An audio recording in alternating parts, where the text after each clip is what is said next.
Қазанда Татар мамық шәлі коллекциясының презентациясы өтті, толырақ мәгълүмат хәбәрчебез язмасында.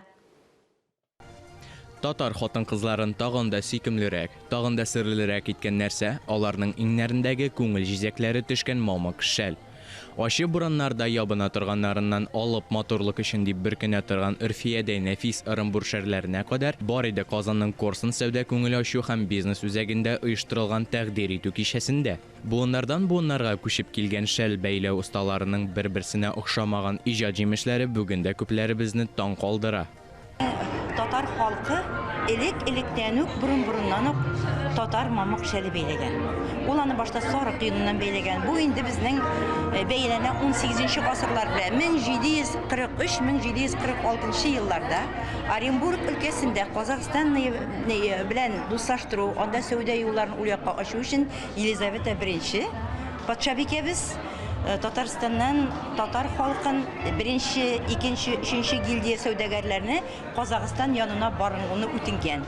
Безнекеләр дә каушап калмаганнар, үзләренә җир бирүне, мәчет салуны, балаларны укытуны, солдат хезмәтенә азат итүне шундый шартлар куйган. Һәм Елизавета I буларга шундый шартларны үтәгән. Һәм безнекеләр Саба, Кукмара, Мамадыш районнарыннан Оренбург ягына күченеп киткәннәр.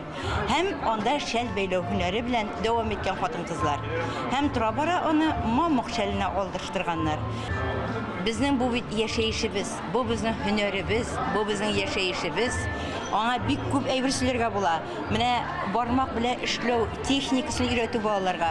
Безнең бит 63% бүген балабыз телсез. Сүзлек составында, авыз составларын әйтә белми. Моның беренчесе шул яктан ярдәм булса, икенче яктан яшәеш, өйдә яткан күп хатын-кызларыбыз бар. Күпме алар җитештерәчәкләр, аларны өйрәтәчәкләр, алар белән бергә эшләячәкләр. Һәм хәтта иң әйбәт бәйләүчеләрне алар үзләренә эшкә алырга бик тә риза.